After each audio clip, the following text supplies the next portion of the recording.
I've been wanting to make this video for a while, not just because I've been getting a lot of messages and comments and questions asking about my situation with it and how I felt and how I dealt with it, and Riker and how he deals with it, but I also wanted to make this video because I realized when I was going through everything, I didn't have the comfort of like watching somebody on YouTube, and it might seem kind of silly, but it does help nowadays where you can just look up a video and see someone how they dealt with it, and it just makes you feel a little better about the situation. So I really wanted to make this video to help those who, you know, don't have that support and they're really confused about the whole ptosis situation. Now, ptosis is a condition that you get when you're born.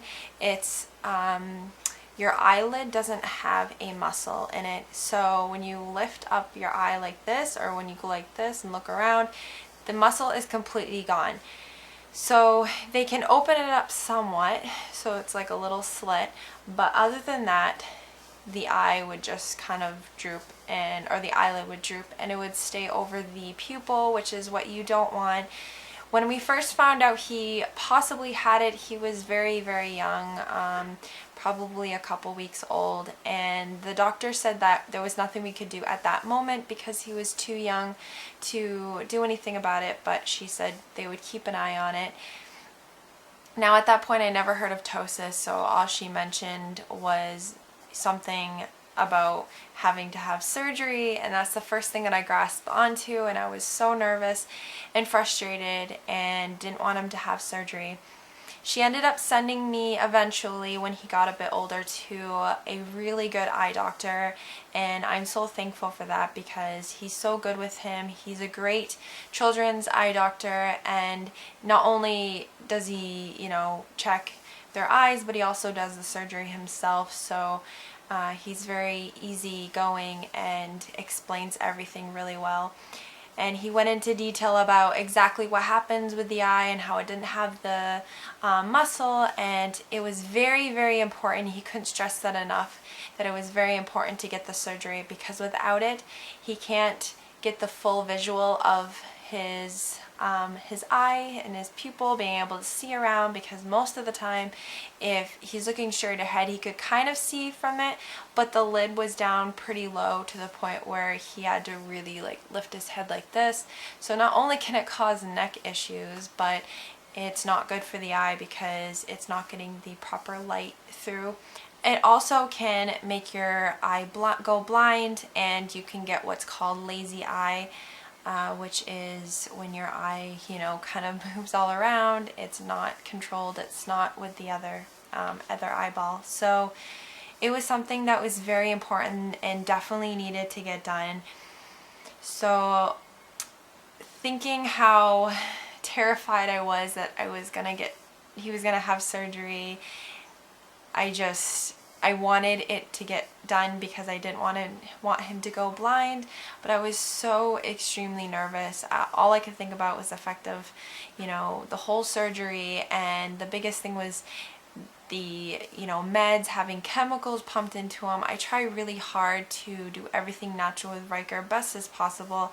I mean, occasionally he has processed, you know, junk and stuff like that here and there, but as far as medicines, I keep it natural and I do my best. So when I found out that he's going to have anesthesia and all these medicines in him, it really worried me. So I ended up just really telling myself that it's important. It's for his eye's benefit. If I don't get this done for him, then he's gonna lose vision, and that's the last thing that I want him to deal with. Your eyes are so important, and I always feel bad for those who have had vision and then they lose it, because you don't get to see, you know, the beautiful things, discover. Like, he's a little baby, he's gonna want to discover and learn things and see things, and visual is such an important thing for a child. So it's just something really important with this that you have to get done. Now, once we got to the point of actually being able to get the surgery, he was 9 months old, and they wanted to do it a little bit later on when he was more like 1 or a little over 1. But they were looking at the eye and they felt that if they waited any longer, he would probably develop blindness or the lazy eye. He had to wear patches for, I don't know, a couple months before he had his surgery, and he had to wear it on the eye that was his good eye, so that way the other eye will be strengthened by being the only one being used, so it would help his eye to not go down a bad path. So we wore those for a couple months every day. I did it you're supposed to do it for an hour. Sometimes I would do it a little over because it didn't affect him that much. He was, could still see out of his eye, so he was able to do things, and it helped his eye so much. The doctor was so impressed by how well his eye looked next appointment, because he could tell that it strengthened a lot. So he was really impressed by that. So when the surgery day came, of course I was really nervous, and I wanted to pass out and all the horrible things that go through your head. And I was thankful to have family there, which I think is very important if you can have family with you, because honestly the surgery itself is very minor. It's so tiny. It's probably the most minor surgery that you will ever have done, whether it's on yourself, whether it's on a child, whatever. But the fact that it's on your child really freaks you out way more than the process actually is. So one thing you have to tell yourself if your child needs surgery for this is that it's good for their eye, it's very important, and without it they could go blind. You have to just keep that in your mental thought, because without it you just kind of go crazy, and just the thought of your child away from you in a strange operating room getting their eye open, cut open, or their lid, not their eye. So once they're in surgery, it takes 30 minutes. It's really simple. All they do is they do a little incision right here at the crease and a little incision here, and it's very, very little, to the point of when it heals, you don't even see the scar pretty much. It blends in with the skin really, really well. They have a really good technique to make it so that the scars aren't visible. And it's pretty amazing the jobs that the surgery that they can do today to make things look not so visible. Now they take a muscle that's already preserved that they have from somebody else's leg, and it's sanitized, all that stuff. They don't take the muscle from your child's leg because they're just too little. They don't want to have double surgeries where they're taking muscle and then, because it's just too traumatic for a little child, even though the eye surgery is very minor. So they take the eye muscle, they put it in, they tie it to some muscles that are here, and then they bring it up to the brow muscle, and it's underneath the skin obviously, and then they tie it up. When they're done, their eye is very black and blue and swollen, and it kind of stays like that for a good week or so. But after the first week, I felt that it healed up pretty good and pretty fast. I will admit that the first few nights, I want to say 3 to 4 nights and days, are a bit stressful, but don't worry about it too much. Those times will be over, and it's only stressful because you have to put a lot of ointments on things. Their eye is kind of open, or it's open for the first few weeks or so. For the most part it will relax and they're able to close it, but while they're sleeping their eye will be open, so you do need some sort of eye lubricant to put in their eye, and the doctor will advise you to which one you can purchase and everything. So now, as far as the wounds, you'll need erythromycin that he gives you. It's an ointment that he gives you, or he should give you, for the incisions, and you'll have to put that on several times through the day, along with the eye ointment as well. And once that whole part's over and their eye starts healing and you no longer need the ointments, it just, you're so relieved, but you're so happy and, you know, just glad that it's over with and that their eye is going to be healing and they'll be able to see properly and they won't go blind.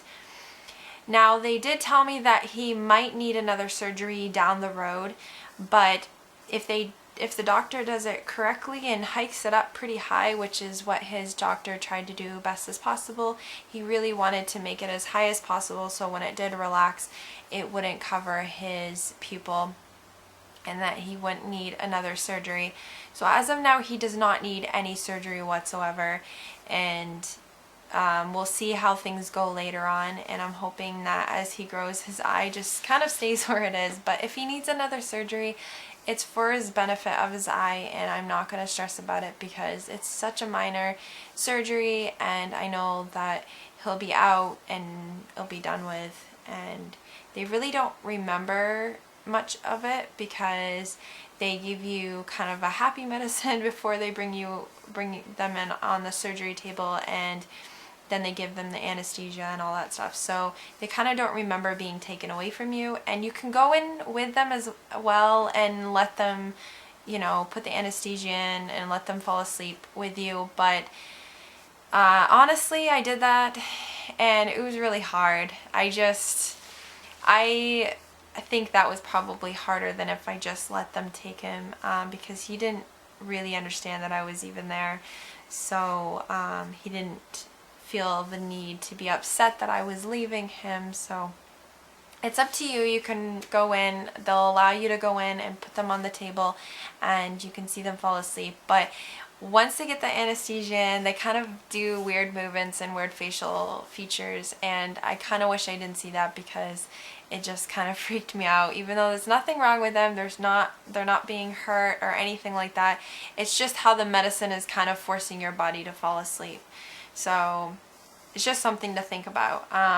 But it's not like anything bad or anything. It's just whether you want to see them look like that. Now for how he is now, he's doing really good. His doctor said that his eye is doing great. His vision is pretty good.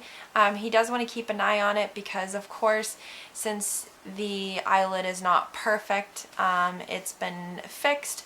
So there is times, like if he looks up like this, you know, his eye will go underneath his lid, or if he's just relaxed and not really paying attention too much to using his eyebrow, because that's what he's using now for lifting his lid, he'll kind of like keep it like this. So I have to keep telling him, you know, look up at the ceiling, look over there and do that. So just kind of be aware of things like that. But other than that, like, he uses it really well, he functions well, he healed from it so good, his scars pretty much are nothing. There's a good portion of people who don't even know that he had ptosis. The only time people ask is if they see him and his eyes kind of squinting, or when he smiles, his eye kind of squints. But if you think about it, it's like he's frowning and he's smiling at the same time. So if you frown and you smile, like, it's hard to keep your eyes open. So just think of it in that light, and just remember that, you know, when he's looking around, just kind of like have them remember to use the eye here and there. So, and you also could use patches off and on as well. If you feel like their eye needs to be a little strengthened and you want to make sure that they use the eye more, you could buy those patches again and you know, give it to them once in a while to kind of strengthen that eye. My doctor might recommend that to me eventually, because where, you know, he saw a little bit of hint of decrease in his eye vision, but it's not like he's gonna go blind now that he has surgery. It'll just mean that he might have to have glasses. So there's like a few things that you have to deal with Ptosis, but honestly, I really want to stress how important this surgery is. It's so important for their vision, and it's completely, like, it's really minor. It's so minor. And I want you guys to not worry about it if your child needs to get it done, or if you think that they have ptosis. Just really talk with your doctor, really stress about it, that you want it checked, that you want them to go see an eye doctor. It's just so important for them to figure you know, whether they have ptosis or not, and to get it fixed right away, because, you know, it's very important for their vision. And like I said, children, they use their vision for so many things for learning, and it's just so important if you can prevent them from going blind. So I hope that I answered all the questions, and I hope that I remembered everything. It's been a little bit since that happened. You see how Riker, you know, if you watch my videos, you see how he runs around. He's fine. He's a happy, healthy boy. He can see, he can, you know, his eye functions just right, and you know, nothing is impairing him. So I really hope this video helped, and if it did, please let me know, so that way I, you know that I helped someone out. Even if it's just one person, it would make me feel really good that I helped you make a decision on your child's, you know, something really important. So I hope that you all are doing well, and I hope that you don't stress out too much about everything, and I will see you guys in another video. Bye!